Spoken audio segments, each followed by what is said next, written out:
আসসালামু আলাইকুম ওয়া রাহমাতুল্লাহি ওয়া বারাকাতুহু।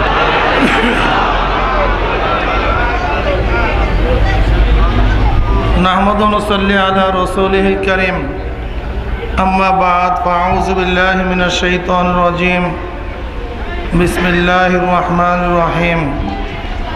ফারিকুন ফিল জান্নাতি ওয়া ফারিকুন ফিস সাঈর। সাদাকাল্লাহুল আযীম। সবাই মুহাব্বতের সাথে দুরূদ শরীফ পড়ে আল্লাহ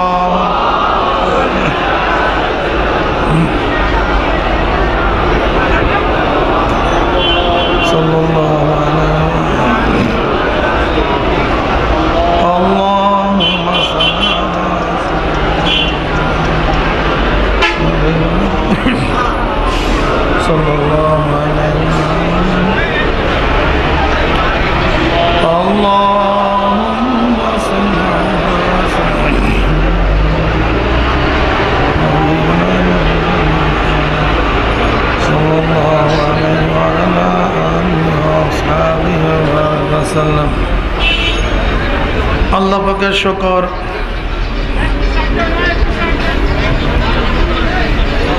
যে মাওলাই কারীম আপনাকে আমাকে ওই ফিতনা ফাসাদের জমানায় যখন তাম দুনিয়ার থেকে ইসলাম মুসলমানদেরকে মিটিয়ে দেওয়ার ষড়যন্ত্র চলতেছে,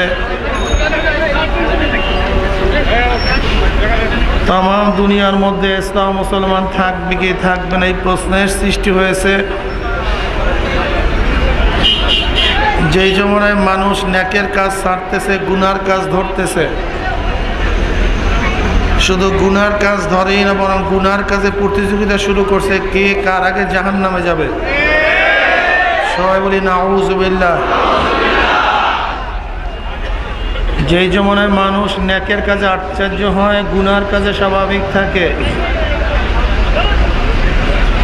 সেই মুহূর্তে আল্লাহ পাক রব্বুল আলামিন আপনাকে আমাকে কোরআন ও হাদিসের মাজলিস, আলেম ওলামা মুমিন মুত্তাকিন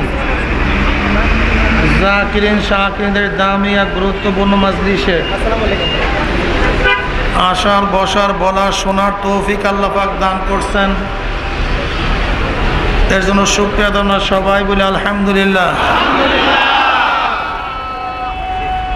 দীর্ঘদিন পর্যন্ত মাহফিলের আওয়াজ বিভিন্ন কায়দায় আপনাদের দ্বারে দ্বারে কানে কানে পৌঁছাবার চেষ্টা করা হয়েছে। অনেক লোকের অনেক সুযোগ সুবিধা থাকা সত্ত্বেও তারা মাহফিলে আসতে পারে নাই। কতেক কপাল পরা চার দোকানে আড্ডার মধ্যে লিপ্ত, কেউ গান শোনার দেখে, কেউ টেলিভিশনের ডান্স দেখার মধ্যে, কেউ বা বেহুদা গল্প গুজবের মধ্যে লিপ্ত। কপাল পরার মাহফিলে আসতে পয়সাও খরচ হয় না, কষ্টও লাগে না, তা সত্ত্বেও কপাল পরা মাহফিলে আসতে পারে নাই। হে কপাল পরা বদনসিব, তোমার চাটকি ছাড়া আড্ডা তো একটু পরেই শুরু করতে পারবা, মাহফিল তার কিছুক্ষণ পরে থাকবে না। আবার মাহফিলের মধ্যে খোঁজ করে দেখবেন কিছু আল্লাহ পাকের বান্দা বহুত দূর দূরান্তর থেকে বহুত কষ্ট করে স্বীকার করে মাহফিলে হাজির হয়ে গেছে। আল্লাহ পাক রব্বুল আলামিন তৌফিক না দিলে আপনি এবং আমিও কিন্তু আসতে পারতাম না। যেই মাওলাই কারীম আপনাকে আমাকে ওই সমস্ত গাফেলদের অন্তর্ভুক্ত না করিয়া এই মুমিন মুত্তাকিন জাকিরিন শাকিরদের অন্তর্ভুক্ত তৌফিক দান করছেন, এর জন্য বেজান না খুশি? যারা আমরা খুশি হইলাম, খুশির সাথে সবাই বলে আলহামদুলিল্লাহ। এই মাজলিস অনেক গুরুত্বপূর্ণ, অনেক দামি মাজলিস। জানেন কেমন দামি?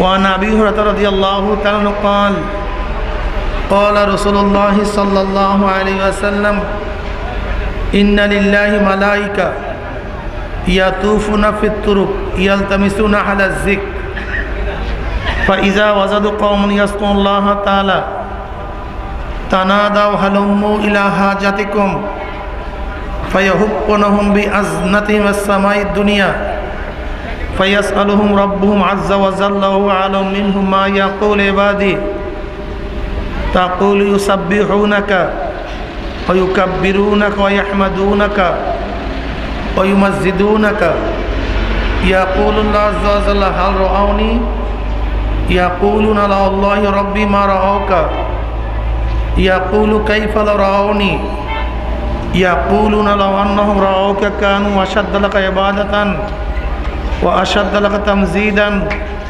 وأكثر لك تسبيحا يقول الله عز وجل فما يسألني قال يسألونك الجنة يقول هل رأوها يقولون والله ربي ما رأوها يقول كيف رأوها يقولون لو أنهم رأوها كانوا أشد لك حرصا وأشد لها طلبا وعازم فيها رغبة يقول الله عز وجل فما يتعوذون يقولون من النار يقول هل رأوها يقولون لا والله ربي ما رأوها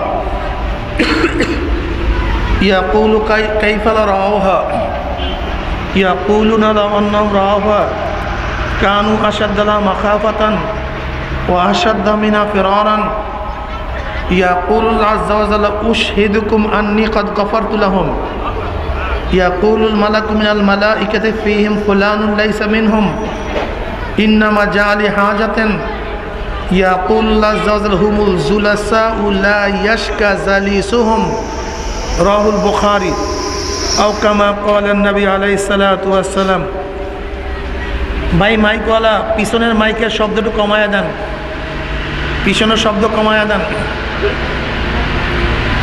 দীর্ঘ এক রওয়ায়াতের মধ্যে নবী আলাইহিস সালাতু ওয়াস সালাম বিশাল এক হাদিসের মধ্যে কথা বললেন আল্লাহ পাক রব্বুল আলামিন শেষ পর্যন্ত ঘোষণা দেন ফেরেশতারা তোমরা সাক্ষী থাকো এই গোটা মজলিসের সমস্ত বান্দাদের গুনাহ খাতা আমি মাফ করে দিলাম ইয়াকুলুল মালাকু মিনাল মালাইকাতি ফীহিম ফুলানুন লাইসা মিনহুম ফেরেশতা বলতেছে মাওলা হ্যাঁ তুমি সবাই গুনাহ খাতা মাফ করিও না এই গুণে যারা গুণান্বিত তাদের গুনাহ খাতা মাফ করো কিন্তু অমুক অমুক অমুক অমুক অমুক অমুক ব্যক্তি তো তোমার জিকিরের জন্য আসে নাই জান্নাত পাওয়ার জন্য আসে নাই জাহান্নাম থেকে নাজাত লাভের জন্য আসছে কেন বাদাম বিক্রি করার জন্য আসছে কেন মাইক চালাবার জন্য আসছে কেন লাইট জ্বালাবার জন্য আসছে কেন ভুল ধরার জন্য আসছে কেন ওই অমুক ব্যক্তি আসছে অমুককে খোঁজার জন্য এই গুণে যারা গুণান্বিত তাদেরকে মাফ করো অমুককে অমুককে মাফ করলা কেন ফিহিম ফুলানুন লাইসা মিনহুম এই গুণে ওই ওই ওই ওই ওই ব্যক্তি এই গুণে গুণান্বিত না তাদেরকে তুমি মাফ করিয়া দিলা বুঝলাম এই গুণে যারা গুণান্বিত তাদেরকে মাফ করো আল্লাহ পাক বলেন শোন এই মাজলিস আমার কাছে এত গুরুত্বপূর্ণ এত দামি কে কোন কারণে মাজলিসে ঢুকছে দেখার বিষয় না ঢুকছে তো সব মাফ হয়ে গেছে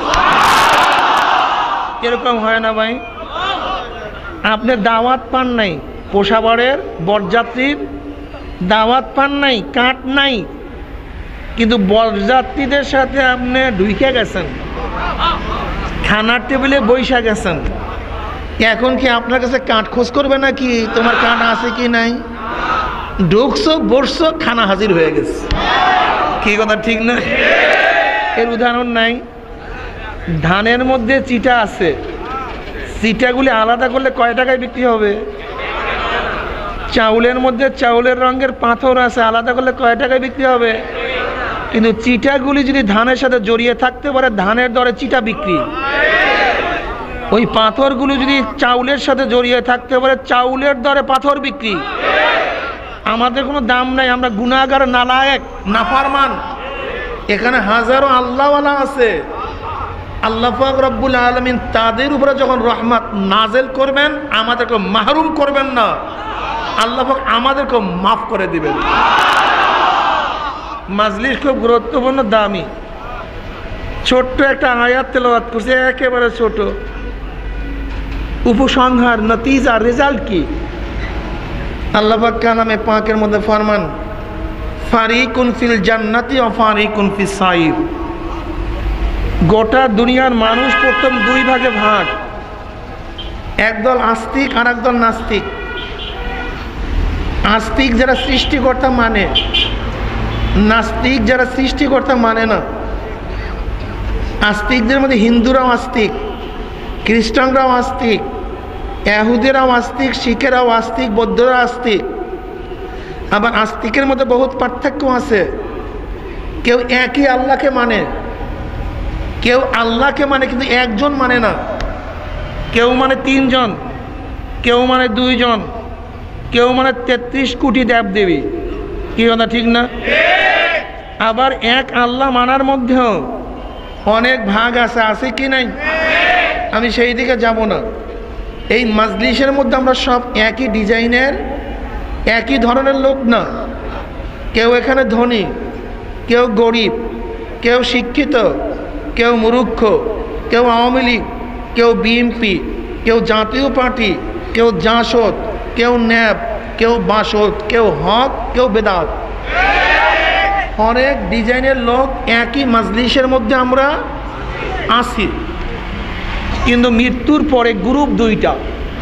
কয়টা গ্রুপ? কোনো মোল্লা মৌলবীর কিরসা কাহিনী না, কোনো পীর বুজুর্গ কোনো বাণী না। সত্য সত্য কালামের মধ্যে আল্লাহ পাক বলেন, ফারিকুন ফিল জান্নাতি ওয়া ফারিকুন ফিস সাইর। একদল জান্নাতি আর একদল জাহান্নামী। বলেন কি? একদল। রেজাল্ট বের হওয়ার পরে গ্রুপ 2টা।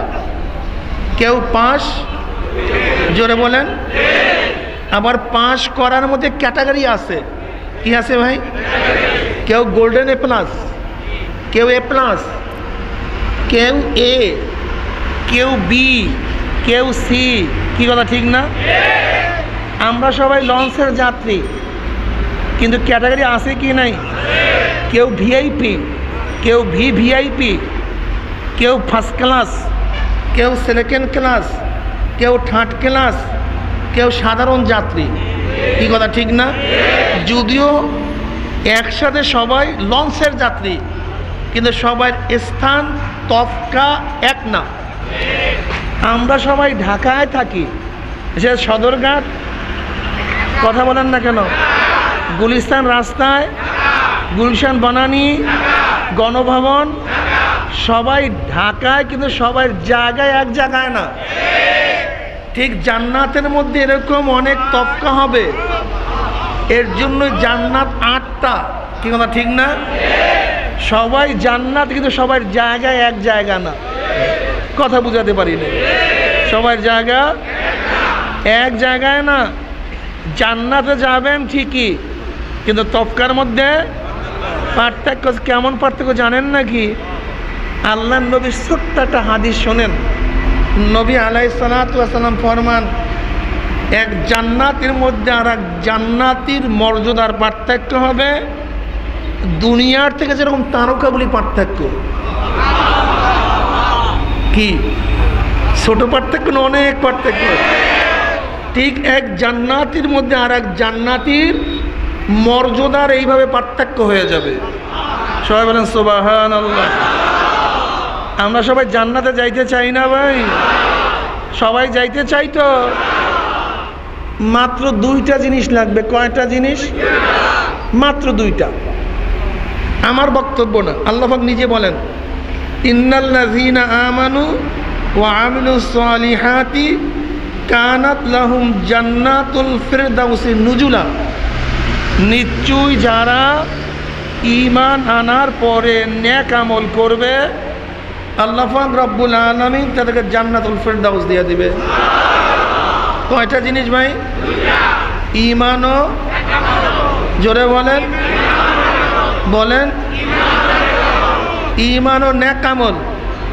যদি আমেরিকার প্রেসিডেন্ট ট্রাম্পের মধ্যে থাকে সে কোথায়?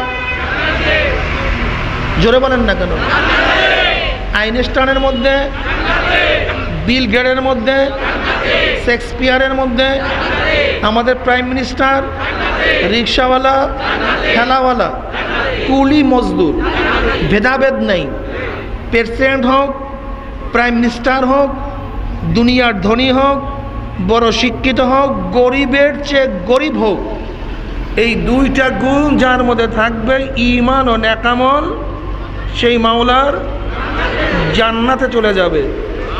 আর এই দুইটা জিনিস যার মধ্যে থাকবে না, ঈমান ও নেক আমল, সে গোটা দুনিয়ার শক্তিধর দেশের প্রেসিডেন্ট হোক না কেন মাওলার জান্নাতে ঢুকতে পারবে না।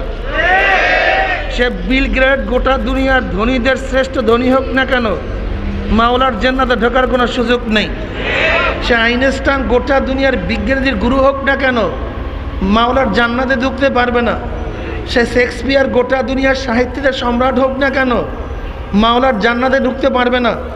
আমাদের প্রাইম মিনিস্টার হোক না কেন জান্নাতে ঢুকতে পারবে না। চরমনার পীর সাহেব হোক না কেন জান্নাতে ঢুকতে পারবে না।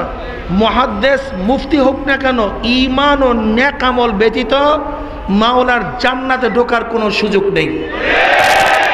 ঠিক আছে না? ঈমান কি জিনিস? ঈমান কাকে বলা হয়? ঈমান শব্দ যদি আমান থেকে হয়, আমান, আমান মাসদার, মাসদার ইসমে ফাইল ইসমে মাফউলের অর্থ দেয়। তার মানে কি ঈমানওয়ালা ঈমান আনার কারণে নিজেও নিরাপত্তা লাভ করছে, আর একজনকে নিরাপত্তা প্রদান করছে। মোমেন ঈমান আনার কারণে নিজেও নিরাপদ, তার কাছে অন্য নিরাপদ। মোমেন ঈমান আনার কারণে নিজেও নিরাপদ, অন্য, আমি মানুষ বলি নাই, শুধু অন্য জিনিসও তার কাছে নিরাপদ। ঠিক না? ঈমান আনার কারণে সে কবরের আযাব থেকে নিরাপদ, কিয়ামতের আযাব থেকে নিরাপদ, মিজানের থেকে নিরাপদ, পুসরাত থেকে। ঈমান তো সে ঈমান আনছে, নিরাপদ। কি কথা ঠিক না? তার থেকে অন্য নিরাপদ কি? ঈমানওয়ালা ঈমান আনার কারণে তার ঈমান অন্যকে জুলুম করতে নিষেধ করছে। খবরদার, অন্যায়ভাবে জুলুম করা চাই, কথা দিয়া হোক, কাজ দিয়া হোক, তার মাল নষ্ট করিয়া হোক না কেন, তার জীবনকে ধ্বংস করিয়া হোক না কেন, মোমেন কোনো অবস্থাতেই আর একজনের উপরে অত্যাচার অবিচার করতে। শুধু তাই নয়, মোমেন ঈমান আনার কারণে সমস্ত মানুষের জমি তার কাছে নিরাপদ হয়ে গেছে, সমস্ত মানুষের অর্থ তার কাছে নিরাপদ হয়ে গেছে, সমস্ত মানুষের জীবন তার কাছে নিরাপদ হয়ে গেছে, সমস্ত মানুষের সম্মান তার কাছে নিরাপদ হয়ে গেছে, এমনকি গাছপালা তরুলতা মাখলুকাত তার কাছে নিরাপদ হয়ে গেছে। আমার নবী কি বললেন? খবরদার, বিনা প্রয়োজনে গাছের একটা ডালও ছিঁড়বা না, ও কষ্ট পায়। আমার নবী বললেন খবরদার, আল্লাহ পাক জানোয়ার বানাইছে তোমাদেরকে চলার জন্য, তোমাদের মাল বোঝাকে বহন করার জন্য। তোমাদের কাজ শেষ, জানোয়ার উপরে অযথা বসতে পারবে না। যদি রেহাল বানাও, মেম্বার বানাও, তোমার বসিয়া থাকার কারণে জানোয়ার কি পায়? কষ্ট পায়। জানোয়ারকে কষ্ট দেয়া। এমনকি আমার নবী কি বললেন? ভোতা ছুরি দিয়ে জানোয়ার জবে করবা না, সে কষ্ট পায়। ওমর ইবনে খাত্তাব রাদিয়াল্লাহু বললেন, আমার খেলাফতের আমলে শুধু মানুষ না, ফোরাতের কুলেও যদি একটা কুকুর না খেয়ে মারা যায়, আমি ওমরকে জবাব দিতে হবে কিয়ামতের ময়দানে, ওমর তোর খেলাফতের আমলে একটা কুকুর কেন না খেয়ে মারা গেল, তার দিকে খেয়াল করলি না কেন? আপনারা জানেন ওমর বিন আব্দুল আজিজ সাহেব রহমতুল্লাহ আলাইহি পঞ্চম খলিফা, তিনি শাহাদত বরণ করার পরে তাকে 20 পানে শাহাদত বরণ করতে হয়েছিল। ওমর বিন আব্দুল আজিজ সাহেব রহমতুল্লাহ আলাইহি শাহাদত বরণ করার পরে এক কৃষক বলতেছে ওমর বিন আব্দুল আজিজ দুনিয়াতে নেই।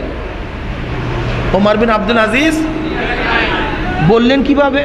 তখন তো টেলিফোন ছিল না, টেলেক্স ছিল না, ফ্যাক্স ছিল না, ইন্টারনেট ছিল না, জানলেন কিভাবে? তো ওই যে দেখো একটা নেকড়ে বাঘ আর একটা ছাগলকে তাড়া করতেছে, ন্যায়পরায়ণ শাসক দুনিয়াতে জিন্দা থাকাকালীন একটা হিংস্র প্রাণীও আর একটা প্রাণীর উপরে অবৈধভাবে ঝাঁপিয়ে পড়তে পারে না। কি ভাবতেছেন? ঈমান আনার কারণে শুধু মানুষ না, তার কাছে সমস্ত মাখলুকাত নিরাপদ হয়ে গেছে, সমস্ত মাখলুকাত নিরাপদ হয়ে গেছে। আমার নবী কি বললেন? অচিরেই আমি এমন একটা সমাজ উপহার দেব, মদিনার থেকে হাজরামাউত বা মক্কা পর্যন্ত একটা মেয়ে একা একা যাবে, কিন্তু সে ইফতিজিংয়ের শিকার হবে না, লুণ্ঠিত হবে না। এই হাদিস দ্বারা কি বুঝলেন? কি বুঝলেন? এই শত শত কিলোমিটার একটা সুন্দরী সুশ্রী মেয়ে একা একা যাবে, এই গোটা এরিয়া সমস্ত যুবকদের চরিত্র ভালো হয়ে যাবে, সমস্ত মানুষ আদর্শবান হয়ে যাবে, সমস্ত মানুষ মুত্তাকি মুত্তাকি মুত্তাকি প্রত্যেকের কলবের মধ্যে আমার মাওলার ভয় থাকবে। আমার মাওলার ভয় থাকার কারণে একটা সুন্দরী সুশ্রী মেয়ে একা একা হাঁটলেও তার দিকে কোনো মানুষ তাকাবে না, নিরাপদ, লুণ্ঠিত হবে না। কি হবে না?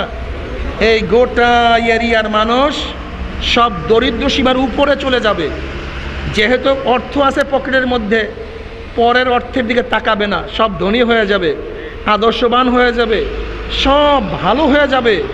আসলেও তাই দেখতেছিলাম নবী আলাইহিসসালাতু ওয়াসসালামের জমানার পরে মানুষগুলি এত ভালো এত সুন্দর জীবন যাপন করছে, এর চেয়ে স্বর্ণতুল্য দেশ, স্বর্ণতুল্য এলাকা, স্বর্ণতুল্য জাতি আর গোটা দুনিয়ার দ্বিতীয় আর কোনো মিসাল পাওয়া যায় না। কি কথা ঠিক না?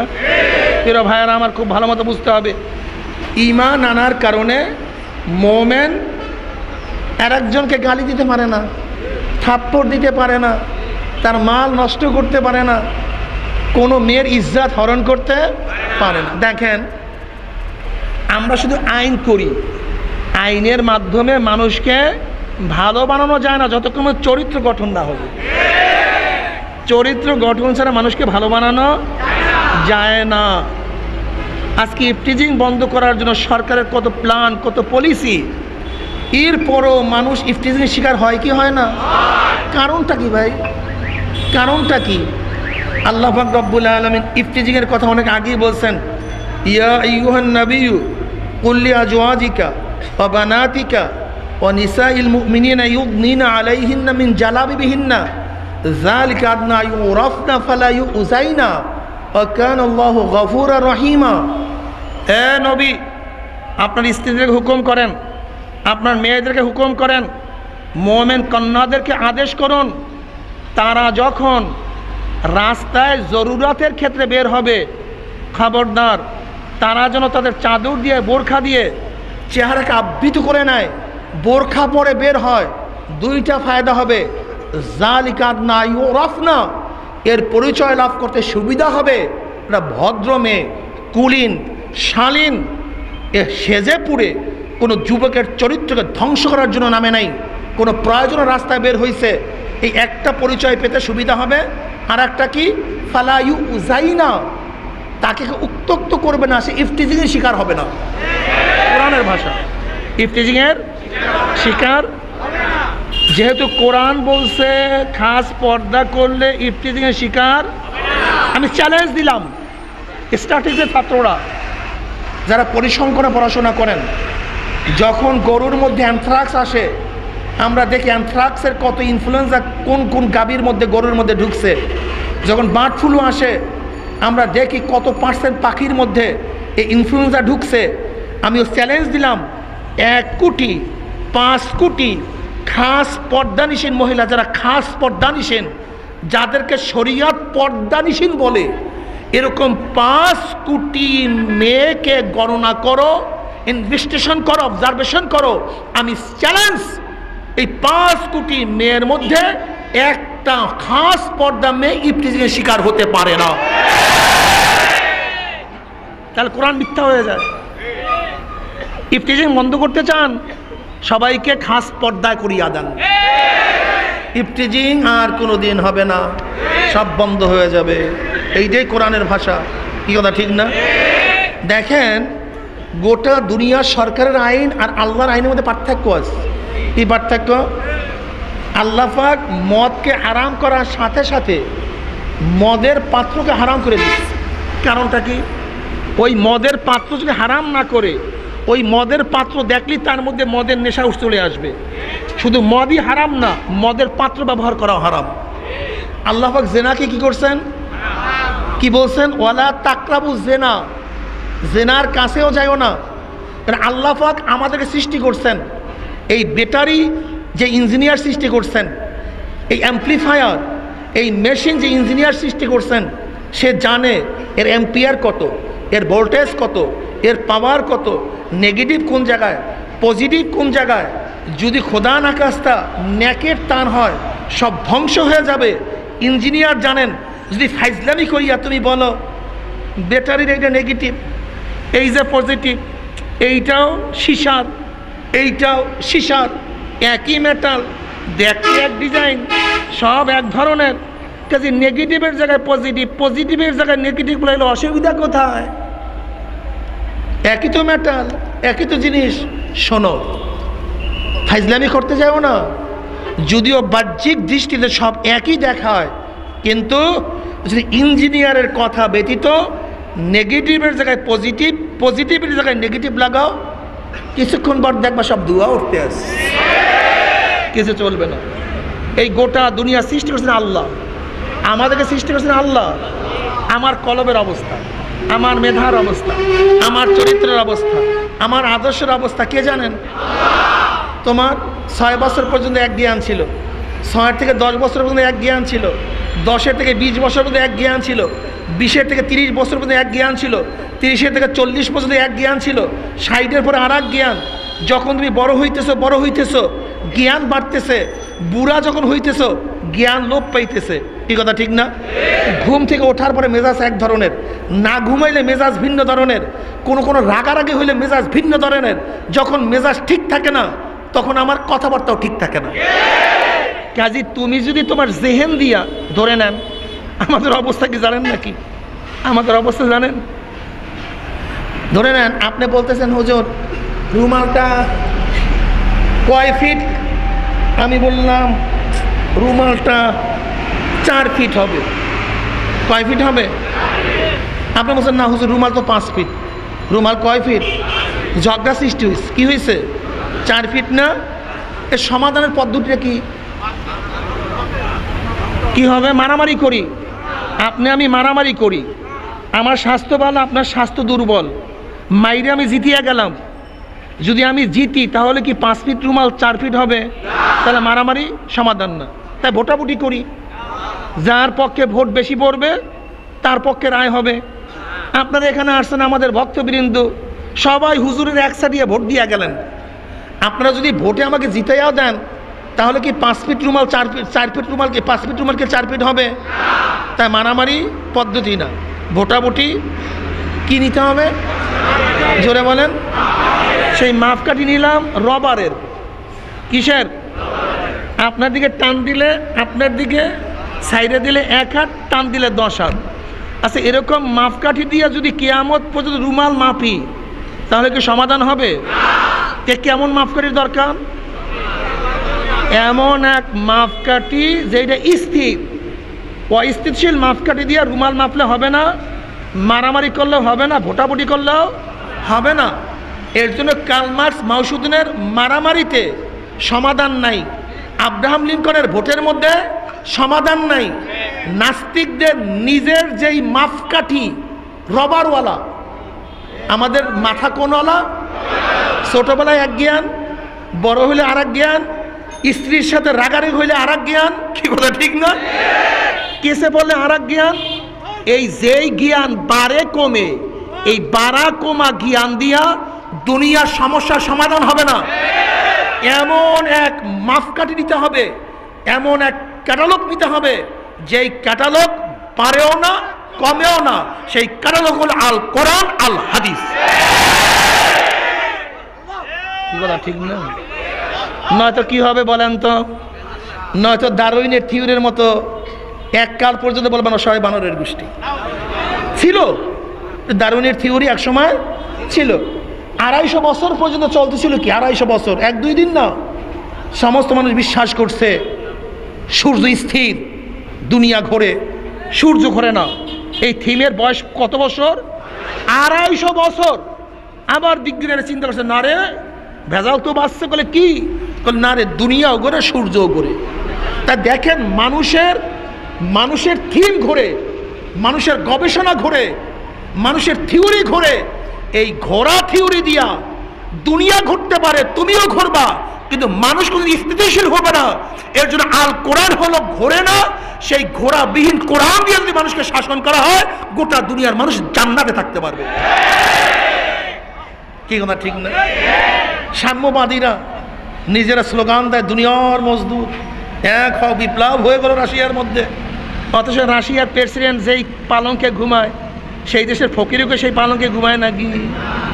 প্রাইম মিনিস্টার যেখানে ঘুমায়, সেখানে প্রজাও সেখানে ঘুমায় নাকি?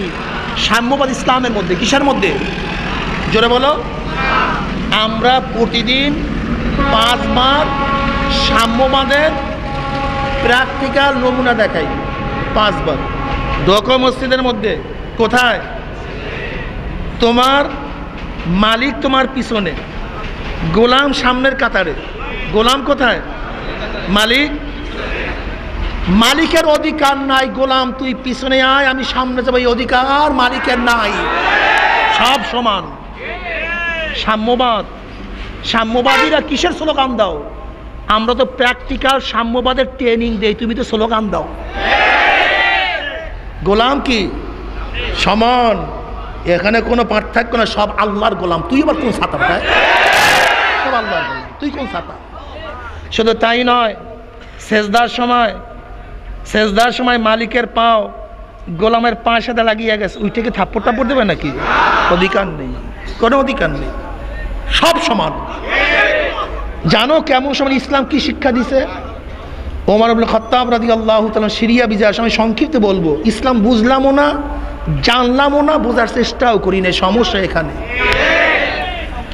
সিরিয়া বিজয়ের পরে ওরা বলতেছে, আমাদের কিতাবে লেখা দেখছি বাইতুল মুকাদ্দাসের গেট খুলবে তোমাদের খলিফা, কাজে তোমাদের খলিফা ছাড়া তোমাদের কাছে আমরা চাবি দেব না। ওমর ইবনে খাত্তাব রাদিয়াল্লাহু রওনা করলেন। গোলাম উটের পিঠে, না সে মালিক উঠে, বাদশা উটের পিঠে, গোলাম রশি টানে। হঠাৎ খেয়াল পড়ছে, ও মানুষ আমিও মানুষ, ও আল্লাহর বান্দা আমিও আল্লাহর বান্দা। ও রশি টানবে একা একা, আর আমি উপরে বসে আরাম করব, এটা হয় না। গোলাম হট, উটের উপরে ওঠ। এবার তুই উটের উপরে, আমি তোর গোলামি করব। চলতেছে চলতেছে চলতেছে। আল্লাহর কি কৃষ্মা, আল্লাহর কি কৃষ্মা। যখন সিরিয়ার গেটের মধ্যে ঢুকবে, তখন ওমর ইবনে খাত্তাবের পালা। ওমর ইবনে খাত্তাবের পালা। এখন গোলাম বলতেছে, মহানান্য খলিফা, আমি যদি নিচে উপরে থাকি আর আপনি যদি নিচে থাকেন, এটা কেমন হয়? এটা দেখায় কেমন? সম্ভব কিভাবে? বলে, এটা গোটা দুনিয়ার জাতির জন্য সম্ভব না, কিন্তু মুমিনের জন্য সম্ভব। ঢুকতেছে, ওমর ইবনে খাত্তাব রশি টানতেছে, গোলাম উপরে বসা আছে। সমস্ত মানুষ এক্সপেক্ট করার জন্য, রিসিপশন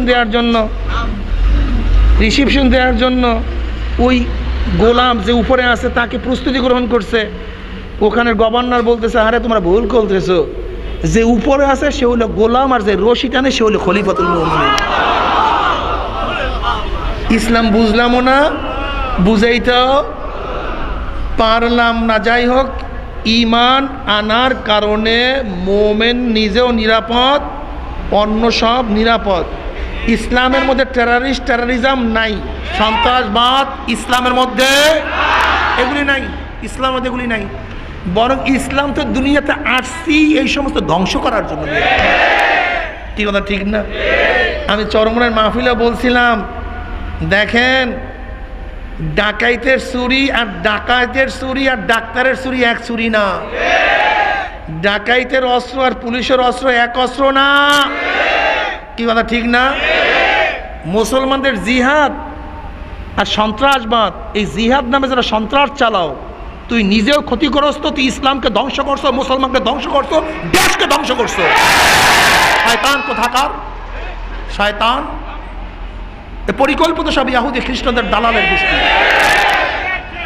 ইসলামের মধ্যে টেররিজম নাই, ইসলাম কোনো সন্ত্রাসবাদ না, ইসলাম হলো সবচেয়ে বড় সাম্যতারবাদ।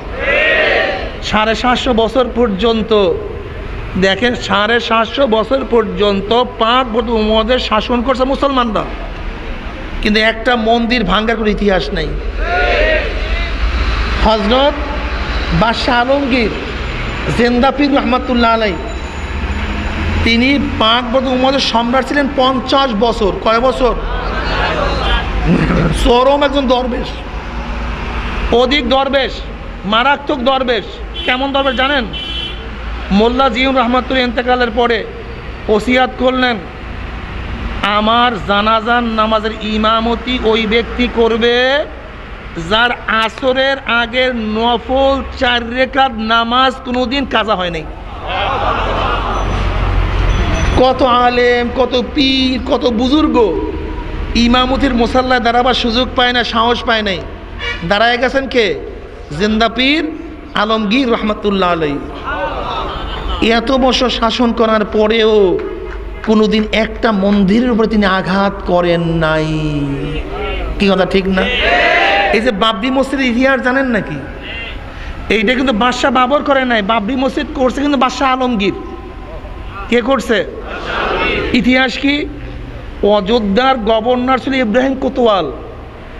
এই ইব্রাহিম কোতোয়াল শকুন্তলা নামীয় একটা হিন্দু সুন্দরী মেয়েকে বিবাহের প্রস্তাব দিছে তার বাবার কাছে, শকুন্তলার বাবার কাছে।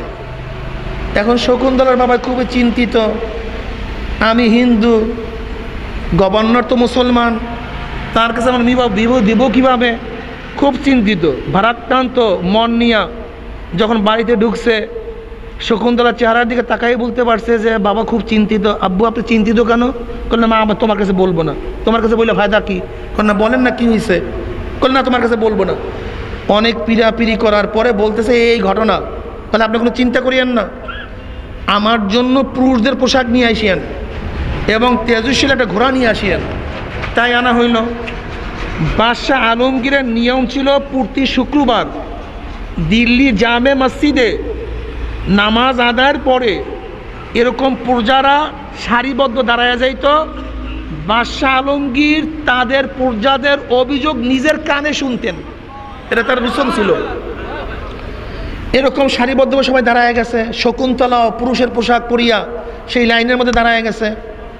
আস্তে আস্তে আস্তে আস্তে যখনই শকুন্তলার চেহারার দিকে তাকাইছে, তখনই বাদশাহ আলমগীর রহমাতুল্লাহ আলাই চোখ দেখে বুঝতে পারছেন এটা পুরুষ না, এটা মহিলা। তার চক্ষুকে নিম্নগামী করলেন, পকেট থেকে রুমাল বের করলেন, হাতের মধ্যে লাগাইলেন, শকুন্তলার থেকে চিঠিটা গ্রহণ করলেন। চিঠির মধ্যে এই ঘটনা পড়িয়া বাদশাহ আলমগীর রহমাতুল্লাহ আলাই সেখান থেকে অযোধ্যার দিকে ছুটছে। ছোটার পরে ডাকছে শকুন্তলার বাবাকে। সাক্ষী শপথ নেওয়ার পরে যখন দেখছে ঘটনা সত্য, তখন ইব্রাহিম কোতোয়ালকে সেখানে হত্যা করছে, বিচার করছে। এরপরে শকুন্তলার বাবার কাছে বলছে যে আমাকে 1 গ্লাস পানি দাও। তিনি 1 গ্লাস পানি পান করলেন, 2 রাকাত নামাজ পড়লেন। শকুন্তলার বাবা বললে, শাহী মহামান্য সম্রাট, আপনাকে এত তৃষ্ণ হতে দেখলাম কেন? তাহলে শোনো, তোমার মেয়ের বিচার পাওয়ার পরে আমি শপথ করছিলাম তোমার মেয়ের এই বিচার করার আগ পর্যন্ত আমি 1 গ্লাস পানিও পান করব না। আমি বিচার করছি, সত্য বিচার করার পর আমি পানি পান করলাম। তখন শকুন্তলার বাবা বলল, বাদশাহ নামদার, যেহেতু সুবিচার আপনি করছেন, আপনার থেকে সুবিচার আমি পেয়েছি, কাজে আপনি যেখানে নামাজ পড়ছেন আমি এই জমি মুসলমানদের মসজিদের জন্য ওয়াকফ করে দিলাম, আজীবন আপনার সম্প্রদায় এখানে নামাজ পড়বে। শকুন্তলার বাবার ওয়াকফকৃত জমির মধ্যে আগেকার বাদশাহ বাবরের নামে হযরত জিন্দাপীর আলমগীর রহমাতুল্লাহ আলাই মসজিদ করছেন, সেই মসজিদের নাম হলো বাবরি মসজিদ। কি কথা ঠিক না? মুসলমান, এর নাম হলো কি মুসলমান। মুসলমান কোনো অবস্থাতেই কারোর উপরে অন্যায় অবিচার করতে।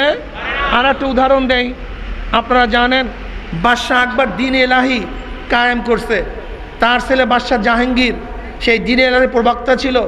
হযরত মুজাদ্দিদ আল ফিসানি রহমাতুল্লাহ তাকে পরাজিত করছেন।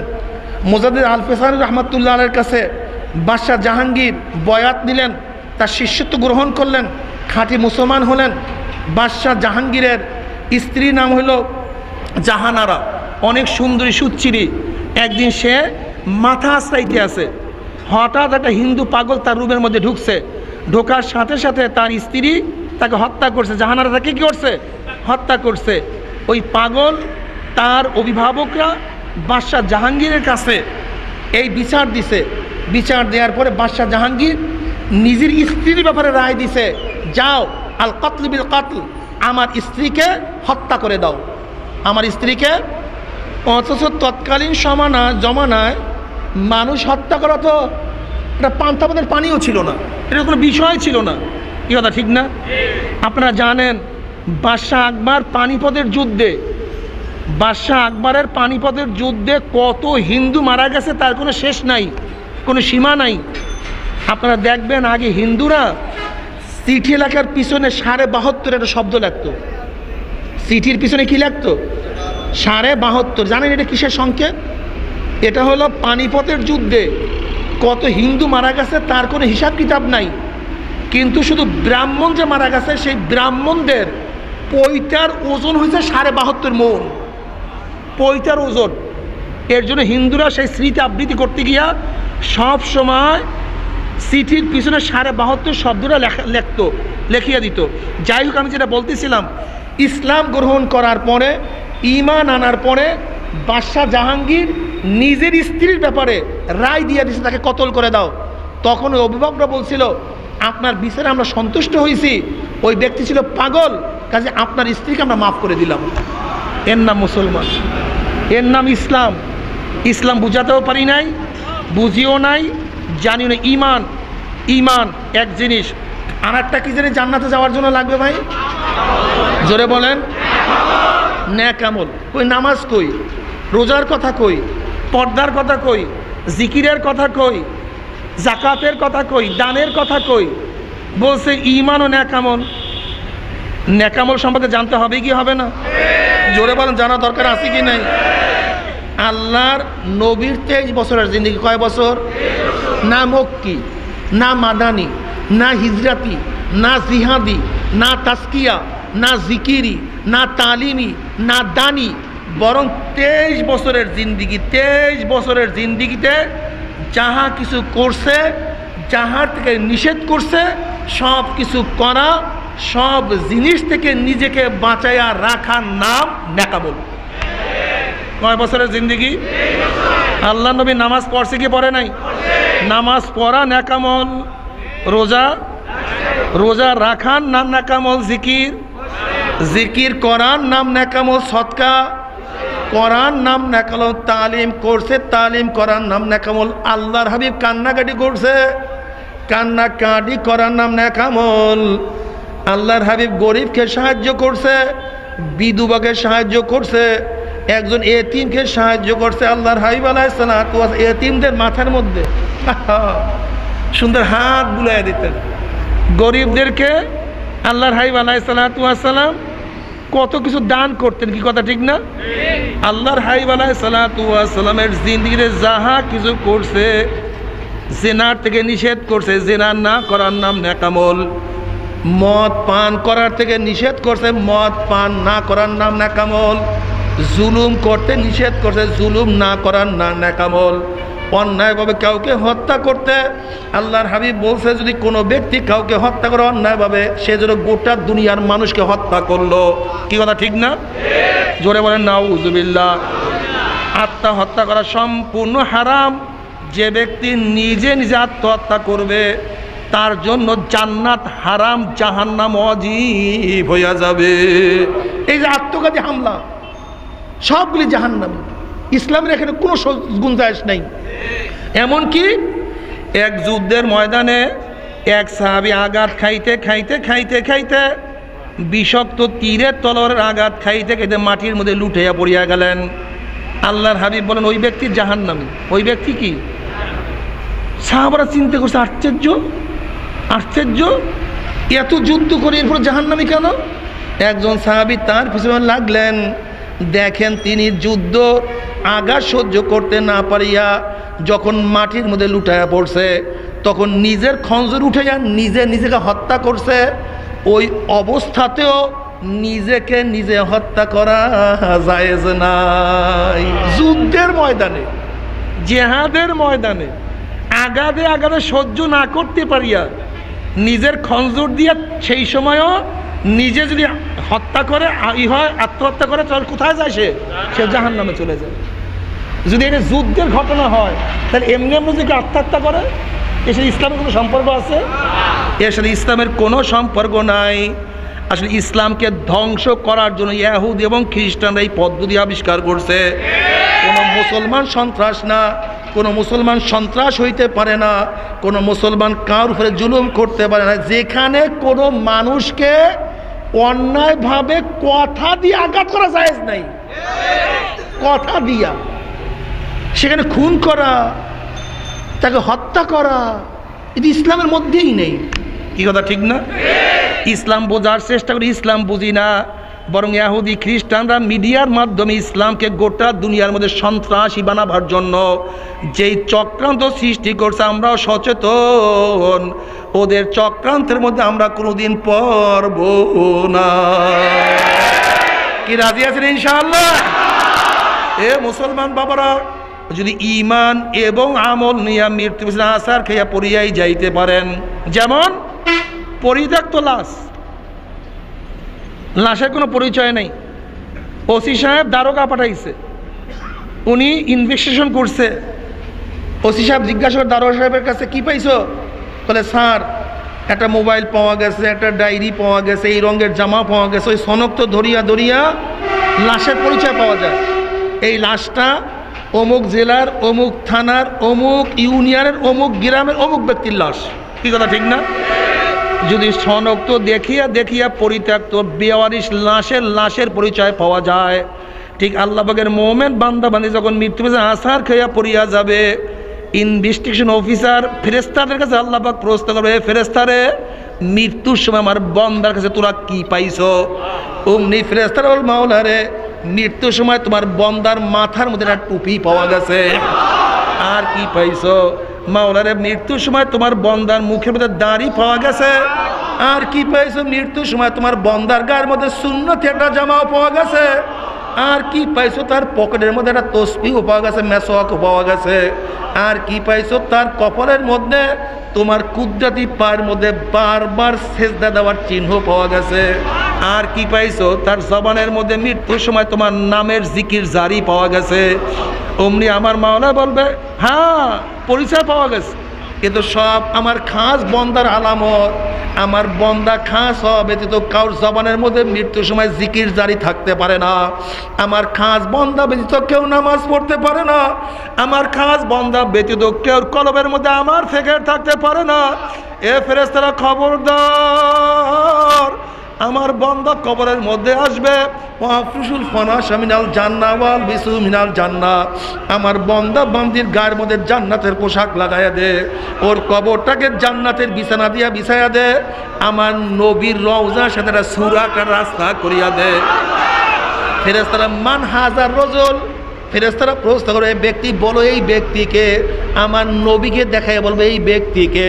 তখন ওই মুমিন বলবে, ভাই ফেরেশতা, এই ব্যক্তির প্রেমে পড়িয়া মাথার থেকে টুপি নামাই নাই, এই ব্যক্তির প্রেমে পড়িয়া বন্ধুদের হাজারো টিটকারির মাধ্যমে দাড়ির মধ্যে পোজ দেয় নাই, এই ব্যক্তির প্রেমে পড়িয়া আমার স্ত্রী চলিয়া গেছে, লম্বা জামা গাড় থেকে নামাই নাই, এই ব্যক্তির প্রেমে পড়িয়া আদেশ মানতে গিয়া ফজরের সময় গোসল ফরজ হইয়া গেছে, ঠান্ডা পানি ছাড়া গরম পানির কোনো ব্যবস্থা নাই, কিন্তু সেই সময় ঠান্ডা পানির মধ্যে গোসল করিয়া সেজদা দিতে আমি ভুল করি নাই, এই ব্যক্তির প্রেমে পড়িয়া চৈত্রী মাসের দিনে এত কষ্ট করিয়া রোজা রাখছি, পানির মধ্যে ডুব দিছে আমার চারিদিকে পানি, তারপরে এক ফোঁটা পানি আমি গিলি নাই।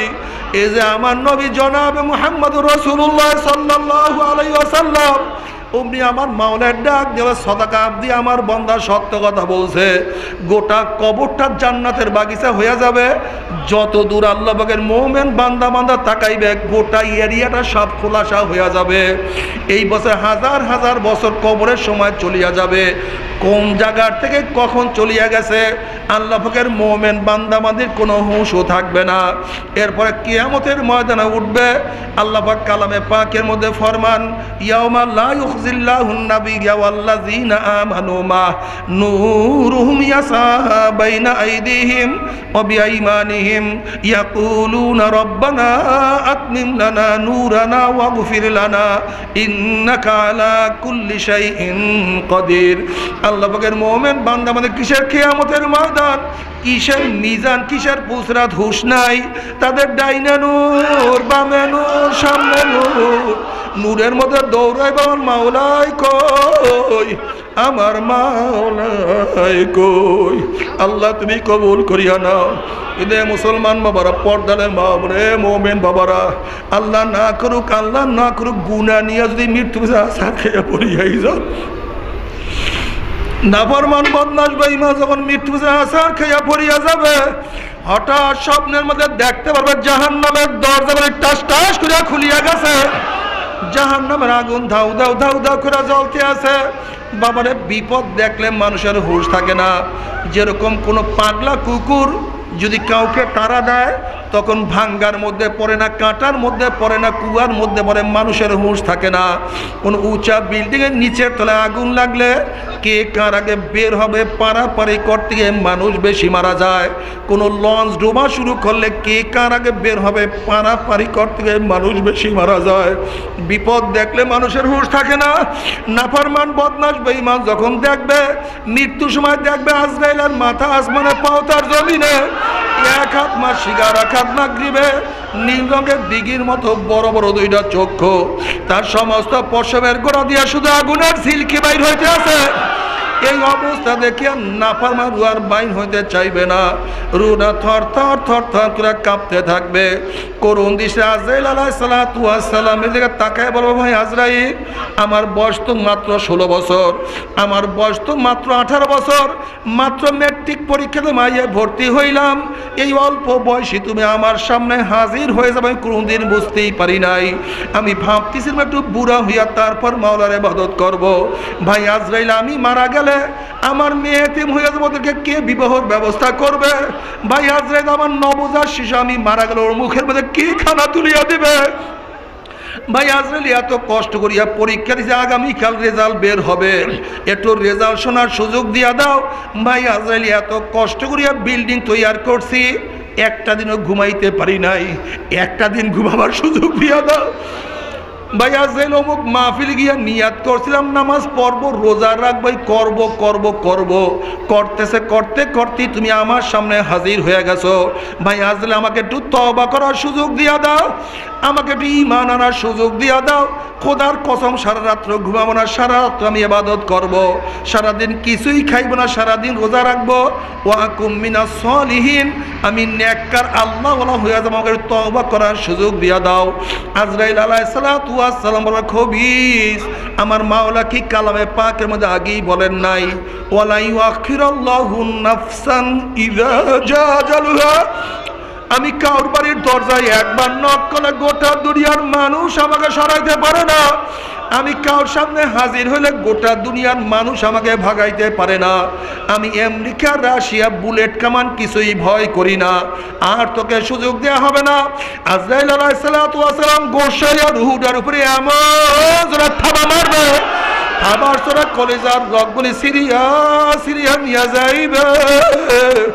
এই দুনিয়াতে তোমাকে আমাকে আর কেউ রাখতে পারবে না। বাবারে, দুনিয়ার খেলা শেষ হইয়া গেল। গাড়ি গাড়ির জায়গায় ঠিকই আছে, বাড়ি বাড়ির জায়গায় অবস্থান করতেছে, জায়গা জমির কোনো অভাব নাই, ব্যাংকের মধ্যে প্রচুর টাকাও মজুদ আছে। কিন্তু যেরকম বিদেশে মাল পাঠাবার জন্য মালকে প্যাকেট করা হয়, ঠিক তদ্রূপ তোমাকে আমাকে দুনিয়ার থেকে কবরের দিকে পাঠাবার জন্য 3টা কাপড় দিয়া প্যাকেট করা হইয়া মাওলা রে, আমার মাওলা রে। নবী আলাইহিস সালাতু ওয়াস সালাম ফরমান, যখন নাফরমান বদমাশ বেঈমানকে কবরের দিকে নিয়ে রওনা করবে, নাফরমান বদমাশ বেঈমান স্বপ্নের মধ্যে চিল্লাইবার বলবে, ও আমার ছেলে, ও আমার বাবা, ও আমার বন্ধু, তোরা আমাকে কোথায় নিয়ে যাও? এ আমার দোস্ত, তোদের সাথে কত আড্ডা মারছি, কতই না গল্প করছি। এ আমার ছেলে, তোদের জন্য কত কষ্ট করিয়া কামাই করছি, বিদেশে থাকিয়া জীবনটাকে ধ্বংস করিয়া ফেলাইছি, তোদেরকে একটু ভালো খাওয়াবার জন্য রৌদ্রের মধ্যে কাজ করিয়া পিঠটাকে কালো বানাইয়া ফেলাইছি। আজকে কি তোর বাবার জন্য মায়াও নাই, দয়াও নাই, কষ্টও নাই? এ আমার ছেলে, তোর হাতেও ধরছি, পায়েও ধরছি, তোর বাবাকে তুই কবরের দিকে নিয়ে যাস না। এ আমার ছেলে, তুই কি দেখো না কবরের মধ্যে 99টা সে ভাগ করে আমার দিকে তাকাইয়া রয়েছে। ওই যে কবরের মধ্যে জাহান্নামের আগুন দাউ দাউ দাউ দাউ করে জ্বলতে আছে। এ আমার ছেলে, তোর হাতেও ধরছি, পায়েও ধরছি, ওই কবরের দিকে আমাকে নিয়ে যাইও না। নবী আলাইহিসসালাতু ওয়াসসালাম ফরমান, নাফরমানের চিল্লা চিল্লি দুনিয়ার কোনো মানুষ যে শুনতে পাইতো, ওই নাফরমানকে ফালাইয়া দিয়া গোটা দুনিয়ার মানুষ জঙ্গলের দিকে চলিয়া যাইতো। ওই নাফরমানকে কেউ কাপন দাপন করতে পারতো না। এই কবরের মধ্যে হাজার হাজার বছর থাকতে হবে। এরপরে আল্লাহ পাক রব্বুল আলামিন কিয়ামতের ময়দান কায়েম করবে। বাবার আজকে দুনিয়ার চিন্তা করতে করতে কারোর বয়স তো 30 হয়ে গেল, দুনিয়ার চিন্তা করতে করতে কেউ তো 40 অতিক্রম করিয়া ফেলাইছি, দুনিয়ার চিন্তা করিয়া করিয়া দাড়ি চুলগুলি পাকাইয়া সাদা বানাইয়া ফেলাইছি। কিন্তু কিয়ামতের চিন্তা করার সুযোগ নাই, সুযোগও পাই নাই, সময়ও পাই নাই রে বাবা। আমার অনুরোধ থাকবে কয়েকটা মিনিটের জন্য দুনিয়ার চিন্তা দূর করিয়া একটু কিয়ামতের চিন্তা করিয়া দেখো। আজকে দুনিয়ার থেকে সূর্য 9 কোটি 30 লক্ষ মাইল দূরে। এই 9 কোটি 30 লক্ষ মাইল দূরের থেকে গরমের দিনে সূর্য যখন গরম দেয়া শুরু করে, সূর্যের গরমে পুকুরের 2-3 ফিট পানি গরম হইয়া যায়, রাস্তার পিচ গলিয়া যায়, মানুষ মারা যায়। 9 কোটি 30 লক্ষ মাইল দূরে সূর্যের গরমে ছায়া গেরা দুনিয়ার ঠান্ডা দুনিয়ার পানি যদি গরম হইয়া যাইতে পারে, রাস্তার পিচ গলিয়া যাইতে পারে, মানুষ মারা যাইতে পারে, কিয়ামতের ময়দানে আল্লাহ পাক রব্বুল আলামিন এত উঁচা সূর্যটাকে এক হাত বা সোয়াত মাথার উপর উব্বুর করে ফালাইয়া দিয়া আল্লাহ পাক ডাক দিয়া বলবা, সূর্য তোর যত গরম আছে সমস্ত গরম ছাড়িয়া দে, না ফরমান না বুঝুক আমি মাওলা কেমন। সূর্য মাওলার হুকুম পেয়ে এমন ভাবে গরম দেওয়া শুরু করবে, সূর্যের গরমে মাথাটা টাস টাস করে ফাটিয়া যাবে, মগজ ভাতের মধ্যে উতলাইতে থাকবে না, এবং মুখ দিয়া মগজ গলিয়া গলিয়া পড়তে থাকবে। বাবারে দুনিয়াতে কয়দিন বাঁচবো? 30 বছর, 40, 50, 60, 70 বছর। আর কোনো মোল্লা মৌলবীর কেরসা কাহিনী না, কোনো পীর বুজুর্গর কোনো বাণী না। আল্লাহ পাক রব্বুল আলামিন কালামে পাকের মধ্যে ফরমান, ওই কিয়ামতের ময়দানে সূর্যের গরমে নিচেই শুধু দাঁড়ায়া থাকতে হবে 50 আলফা সানা, 50,000 বছর। আল্লাহ, 50,000 বছর।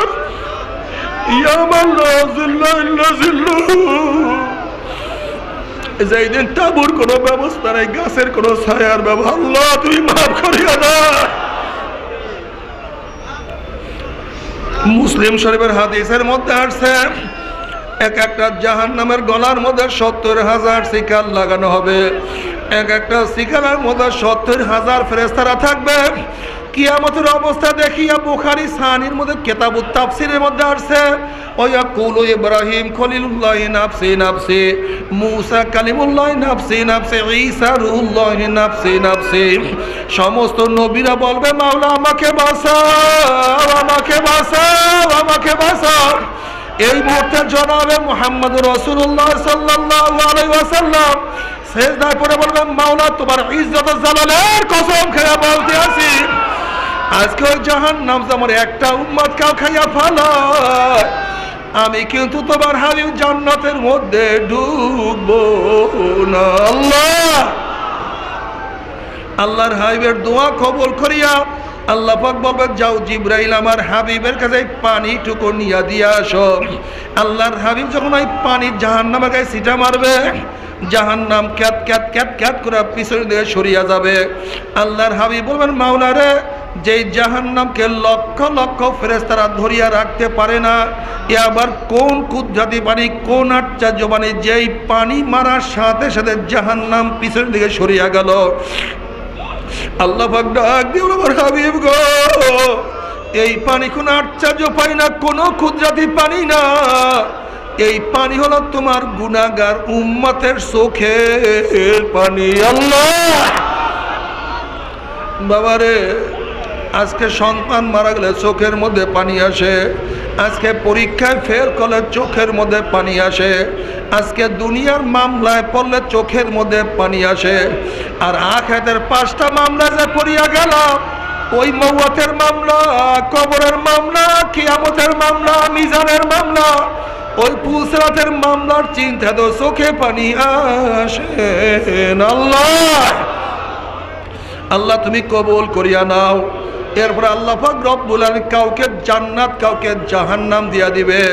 আল্লাহ পাক কালামে পাকের মধ্যে ফরমান, ফাআম্মা মান সাকুলাত মাওয়াজিনুহু ফাহুয়া ফি ঈশাতির রাদিয়া, যাদের নেকের পাল্লা ওজন হইয়া যাবে, গুনার পাল্লা হালকা হইয়া যাবে, আল্লাহ পাক তাদেরকে জান্নাতের ফয়সালা দিয়া দিবে।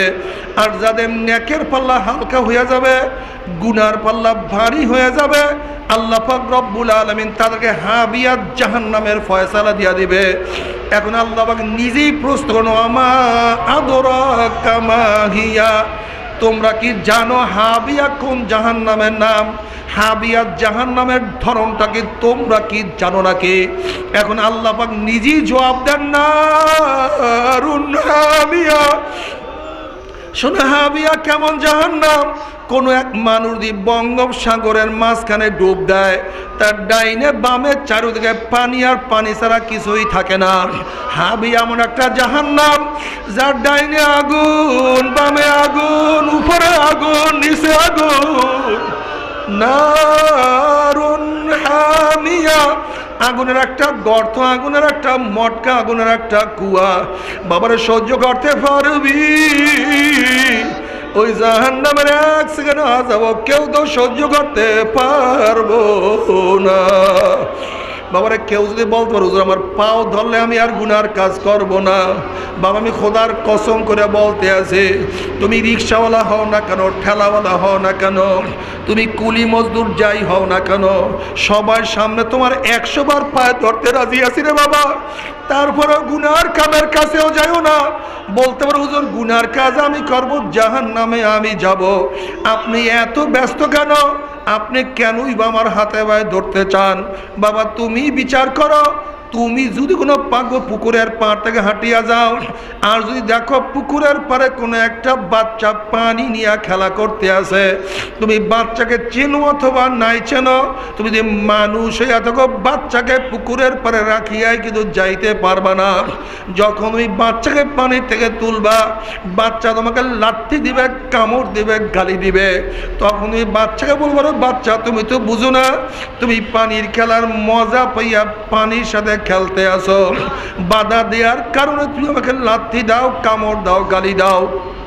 ওরে বাচ্চা, পানির সাথে খেলতে খেলতে খেলতে খেলতে হঠাৎ যদি পানির মধ্যে পড়িয়া যাও, আর তো বাবা সহজে পানির থেকে উঠবে না।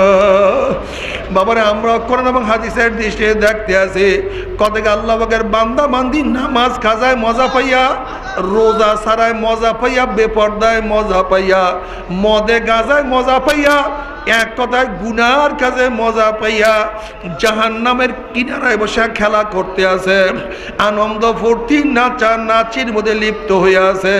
আল্লাহ না করুক, আল্লাহ না করুক, আল্লাহ না করুক, এই খেলা করা অবস্থায়, নাচা নাচি করা অবস্থায় হঠাৎ যদি পিছন থেকে ধাক্কা দিয়া হয়, অমনি উল্টে ঘুম করে জাহান্নামের মধ্যে পড়িয়া যাবে রে বাবা। আর তোমার সহজে জাহান্নাম থেকে উঠবে না। ও বেনমাজি বাবারা, তুমি কি দেখো নাই কত বেনমাজি নামাজ ধরার আগে দুনিয়ার থেকে বিদায় হয়ে গেছে? ও জিনাকার বাবারা, তোমরা কি দেখো নাই কত জিনাকার তওবা করার আগে দুনিয়ার থেকে বিদায় হয়ে গেছে? ও কত মদ পান করতে করতে লাত্তি মারিয়া জাহান্নামে ফেলাইয়া দিছে। তুমি আগামীকাল বাসবা, তওবা করবা, মাওলাকে রাজি খুশি করিয়া মাওলার কবরে যাবা। এই গ্যারান্টি তোমাকে কে দিছে রে বাবা? নফস এবং শয়তান। এই গ্যারান্টি কেউ দিতে পারে না। তবে মুমিন মুসলমান বলতে সবাইরই মনে চায় গুনার থেকে ফিরিয়া নেক আমল করিয়া মাওলার জান্নাত কিন্তু সবাইরই যাইতে মনে চায়। গুনাহ নিয়া মাওলার জাহান্নামে কাউরি কিন্তু যাইতে মনে চায় না। কিন্তু কেনই বা আমরা নেক আমল করতে পারি না? কেনই বা আমরা গুনার কাজ ছাড়তে পারি না? এর মূল কারণ হলো আপনার এবং আমার পিছনে নফস এবং শয়তান লাগিয়া রয়েছে। এই নফস এবং শয়তান থেকে ফেরার জন্য যে কোনো একজন হক্কানি আল্লাহর ওলির হাতে হাত দিতে হবে রে বাবা। খবরদার, বর্তমান জমানায় কিন্তু পীর মুরিদের নামে ভেজাল, ব্যবসা, শিরক, বেদাত, হিংসা, হাসাদে পরিণত হয়ে গেছে। সমস্ত আল্লাহর ওলির একমত, যেই পীরের 5 জন মুরিদের মধ্যে কমপক্ষে 3 জনকে দেখবা আলহামদুলিল্লাহ সুন্নাত মুআফিক আমল আখলাক মজবুত হইয়া যাইতে আছে, গুনার কাম ছাড়তে আছে, নেকের আমল ধরতে আছে, কলব নরম হইয়া চোখে পানি আসতে আছে। বৃক্ষ তোর নাম কি, ফলে পরিচয়? চরমোনাই বুঝি না, চরমোনার দাওয়াত, প্রশংসা, প্রচার প্রসার করার জন্য আসিনে রে বাবা। চরমোনায় যাওয়ার তোমার কোনো দরকার নাই, কোনো দরকার নাই, কোনো দরকার নাই। তুমি যার কাছে গিয়া পারো গুনার কাম সারো, নেকের আমল ধরো, কলব নরম করিয়া চোখে পানি নিয়া মাওলার কবরে যাইও। যেরকম দুনিয়ার ঘরে আগুন লাগলে পানি ছাড়া নিবানো যায় না, ঠিক তদ্রূপ তোমার এবং আমার গুনার দ্বারা যে জাহান্নামের আগুন জ্বলিয়া রইছে, চোখের পানিও ছাড়া কিন্তু জাহান্নামের আগুন নিবানো সম্ভব না। কাজী বাবা, আমার জন্য দোয়া চাই, আমিও দোয়া করি। সবাই সবার জন্য প্রাণ খুলিয়া দোয়া করো, যেন কিয়ামতের ময়দানে গলাগলি বাঁধিয়া মাওলা একসাথে জান্নাতে যাওয়ার তৌফিক দিয়া দেয়। আল্লাহুম্মা আমিন, আল্লাহুম্মা আমিন। ও পর্দারা মা বোনেরা, ও আমার পর্দারা মা বোনেরা, 2 হাত তুলিয়া মাওলার দরবারে কান্দ আর মাওলার কাছে মাপ চাও। কান্না না আসলে মনে বুঝে রে মন। একদিন এই ঘরের দরজা দিয়ে নতুন বউ হইয়া উঠছিল রে মন। কত মেয়ে লাগে শরবত খাইছে, কত মেয়ে লাগে বাতাস করছে। আবার একদিনের ঘরের দুয়ার দিয়ে মরা শুয়ে বাইর হব। ছেলে কান্দে মামা করে, মেয়ে কান্দে মামা করে, ওরে মান জবাব তু আর দিব আল্লাহ। আল্লাহ কত আলেম ওলামাদেরকে নিয়ে হাত তুললাম রে মাওলা। আল্লাহ কত সাদা দাড়িওয়ালা ভাইদেরকে নিয়ে হাত তুললাম রে মাওলা। আল্লাহ তোমার হাবিব বসে সাদা দাড়িও যখন কান্দন তখন তুমি লজ্জা পাইয়া যাও। আল্লাহ কত বেগুনা নাবালেক তালবে আলিম যাদের পাক নিচে ফেরেশতারা পাক না বিছায়া দেয়। আল্লাহ কত জাকিরিন শাকিরিন তোমার খাস খাস বন্দাদেরকে নিয়ে হাত তুললাম রে মাওলা। আল্লাহ আমি তো গুনাহগার, আমার দিকে না তাকাইয়া তোমার যেই বান্দার হাত পছন্দ হয় তার উসিলা আমাদের সবার গুনাহ কথা মাফ করে দাও আল্লাহ। আল্লাহ তুমি মাফ করবাই না, ক্ষমা করবাই না। তাহলে তোমার বন্দার এখানে কেন আসছে? দোকান বন্ধ করিয়া, ব্যবসা ছাড়িয়া দিয়া, দুনিয়ার ঝামেলা থেকে মুক্তি দিয়া। আল্লাহ আমরা দুনিয়া পাওয়ার জন্য আসি নাই, দুনিয়া চাওয়ার জন্য আসি নাই। আল্লাহ দুনিয়ার বিপদে পড়ে এখানে আমরা কেউ আসি নাই। আল্লাহ আমরা কেউ নামাজ কাজা করিয়া ফেলাইছি, কেউ রোজা ছাড়িয়া দিছি, কেউ দাড়ি কাটিয়া ফেলাইছি, কেউ সেনার মধ্যে পতিত হইয়া গেছি, কেউ গাঁজা মদ পান করিয়া ফেলাইছি। আল্লাহ আমরা জাহান্নামের কাজ করিয়া ফেলাইছি। আল্লাহ জাহান্নামের খাতা থেকে আমাদের নামটা কাটিয়া দাও। আল্লাহ জাহান্নামের খাতা থেকে আমাদের নামটা কাটিয়া দাও। আল্লাহ জান্নাতুল ফেরদাউসের মধ্যে আমাদের নামটা উঠায় নাও আল্লাহ। আল্লাহ সন্তান অন্যায় করিয়া বাপের কাছে মাপ না পাইলে মার কাছে মাপ পাওয়ার আশা করে, ভিক্ষুক এক দরজায় ভিক্ষা না পাইলে অন্য দরজায় ভিক্ষা পাওয়ার আশা করে। আমরা তোমার দরজার ভিক্ষু, তুমি তো হাঁকাইয়া দাও, তারাইয়া দাও। আর তো কোনো দরজা নাই রে মালিক, আর তো কোনো দুয়ার নাই। আল্লাহ আল্লাহ আমার যুবক বাবাদেরকে কবুল করিয়া নাও। আল্লাহ আমার যুবক বাবাদেরকে কবুল করিয়া নাও। আল্লাহ আমার যুবক বাবাদেরকে কবুল করিয়া নাও। আল্লাহ আমার মুরব্বী বাবাদেরকে কবুল করিয়া নাও। আল্লাহ আমার মা বোনদেরকে কবুল করিয়া নাও। আল্লাহ আমরা যারা হাত তুললাম, জানি না কার মা নাই, জানি না কার বাবা নাই, জানি না কার স্ত্রী নাই, সন্তান নাই, ভাই নাই, বন্ধু নাই, দাদা নাই, দাদু নাই, নানা নাই, নানু নাই। আল্লাহ যত মুমিন মুমিনাত, যত মুজাহিদরা কবরে শুয়ে রয়েছে, সবার কবরে আযাবকে মাফ করে দাও। ইয়া আল্লাহ, খাস করে আমাদের শায়েখ ও মুর্শিদের কবরকে জান্নাতের বাগিচা বানায়া দাও। মা দাদা সহ তামাম দুনিয়ার মাশায়েখদের মাকামকে জান্নাতের মধ্যে বুলন্দ করে দাও। আমাদের আহলে আওলাদকে তোমার খাস গোলাম বান্দা হিসেবে কবুল করে নাও। রব্বানা হাব লানা মিন আজওয়াজিনা ওয়া যুররিয়াতিনা কুররাতা আইন ওয়াজআলনা লিল মুত্তাকিনা ইমামা। রব্বিরহামহুমা কামা রাব্বায়ানি সগীরা। ওয়া সাল্লাল্লাহু তাআলা আলা খায়রি খালকি মুহাম্মাদিন ওয়া আলিহি ওয়া আসহাবিহি ওয়া আজওয়াজিহি ওয়া আতবাইহি আজমাইন। আরহামনা মা'হুম বিরহমাতিকা ইয়া আরহামার রাহিমিন।